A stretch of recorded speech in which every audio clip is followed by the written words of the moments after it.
everyone, welcome back to my channel. Yes, today is Wednesday. We all know what that is. Spooky animation. But let's start with greetings. Come on. Hello, my name is Daniel. I'm your host here. Guy in the chair. And today for spooky animation, we'll be watching and enjoying true new neighbor horror story. So enjoy. So enjoy. When I was 7 years old, my parents told my siblings and I that we were moving to a new house. It was exciting. I found out that the house was much bigger than the one we had at the time, which was great because I have a big family.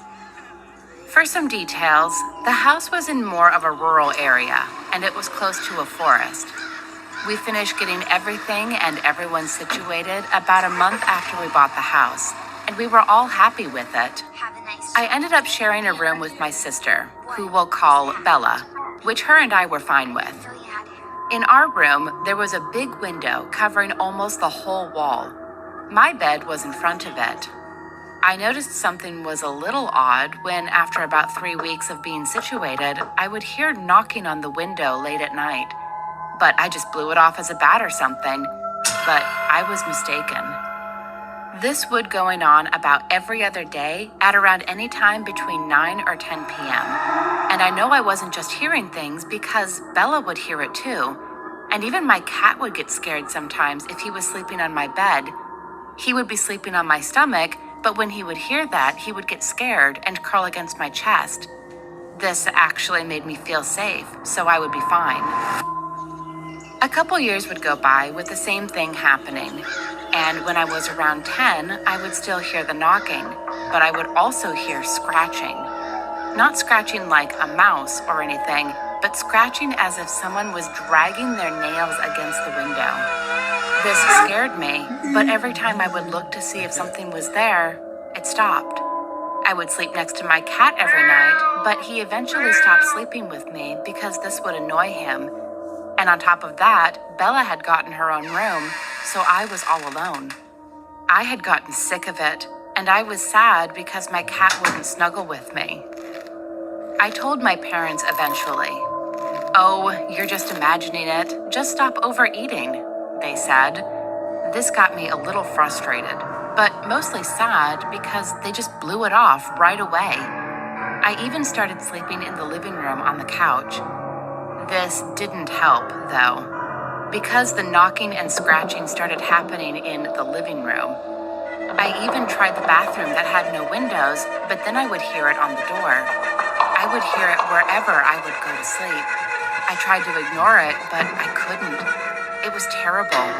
It got to the point where I wasn't sleeping because the noise would keep me up. As years would go by, there were more noises. By the time I was 12, I would hear knocking, scratching, slapping on the window, and even what sounded like kicking. I hated it.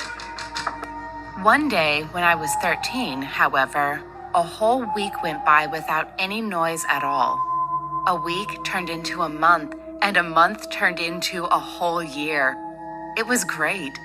I would be way more energetic because I would get more sleep, and I was happier because my cat started to sleep on me again.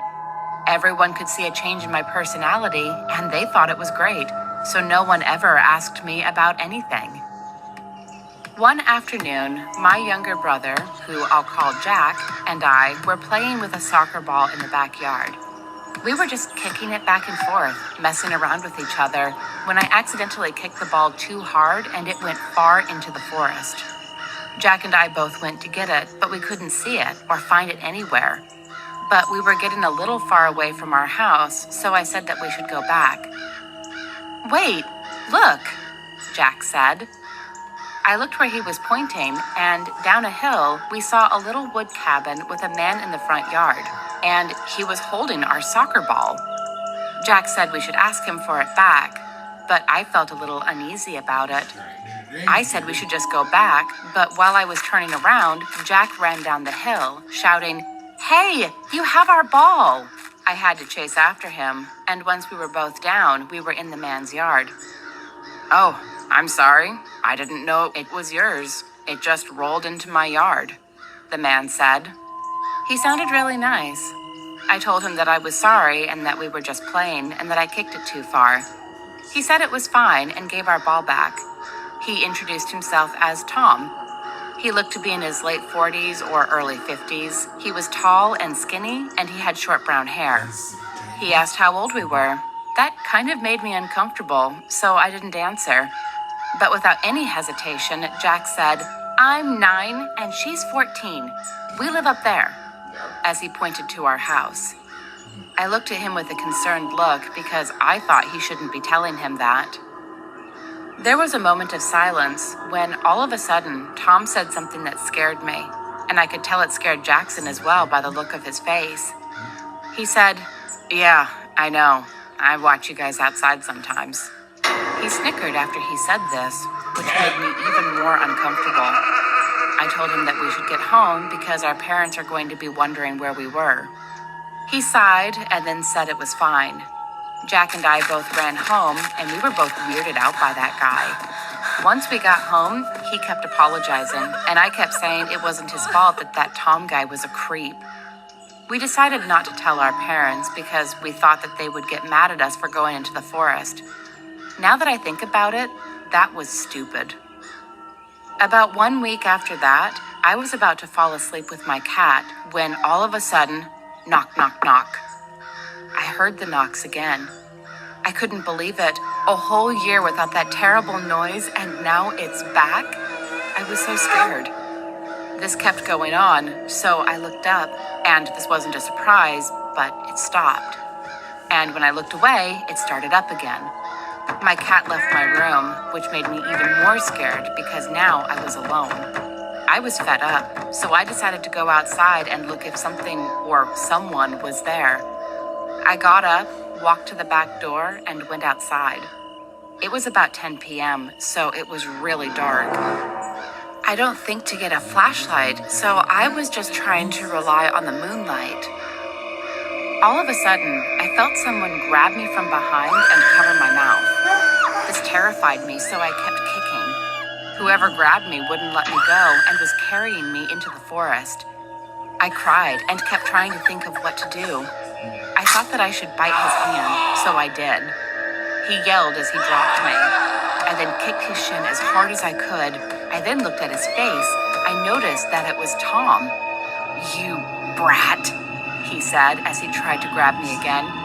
I started running back home and screaming as loud as I could. As I got closer to my house, I noticed that my dad had come outside with his shotgun and a flashlight. Thankfully, he saw me and started running towards me. He then saw Tom and told him to stay away or he would shoot him. My mom then came outside and I ran to her and I told her to call the police. My dad told Tom that we were calling the cops and to stay where he was. Tom then threw a big rock that he had in his hand right at my dad's head. My dad fell over and Tom ran back to his house. When Tom was nowhere to be seen, that's when we heard 2 police sirens. I told them what happened and how Tom had ran back to his house. More police went to his house while 2 stayed with me and my parents. Eventually, my whole family woke up and came outside. All of a sudden, we heard a gunshot and then another. In total, we heard 9 gunshots. Once the cops came back, they talked to my parents. I didn't listen, but my mom told me the important stuff. She told me that once 2 police got there, they broke down the door, only to see Tom sitting on the floor with his back turned to the wall. When they told him to stand up and to put his hands behind his back, Tom stood up and quickly turned around and shot one of the police officers. He kept shooting wildly at the police officers when one of them was able to shoot him. Tom had killed 1 police officer and injured 3. However, Tom himself had died. The police said that when they searched his home after he was down, they found pictures all over his walls. The pictures were of me, Jack, Bella, my mom, my dad, and so many other of my siblings, along with some of many young girls and boys. It was horrible to hear. The police also said that they had found a total of 3 dead bodies in what they thought must have been his room. I just knew that he was the one who was knocking on my window all these years. I was scared to know that it was actually a man who was doing it, but I'm relieved that it has now stopped. My family and I still live in the same house, and my cat has gotten used to sleep with me again. I'm really happy that things have gone back to normal. Sometimes I still have dreams about Tom, though, about his chilling smile and about how he would make noises on my window, knocking, scratching. It's horrible. I would hate for anyone else to have to go through this.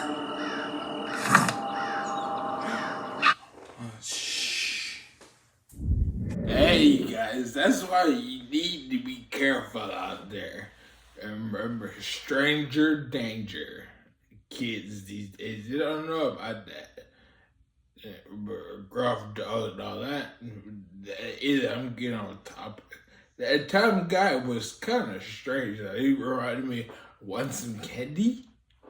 They would put over ends. Off topic again, but still. Yeah, that was pretty creepy, especially knocking, clawing at the window. No. He needs to get a light. They had pictures of her. She couldn't see the flash. But still. I hope you like what you saw. You want to see more of this? So this one I said, like, comment, subscribe, or I'm not gonna say that, but I hope you had an awesome sleep, and your day is wonderful, and I will catch you in the next video. Bye.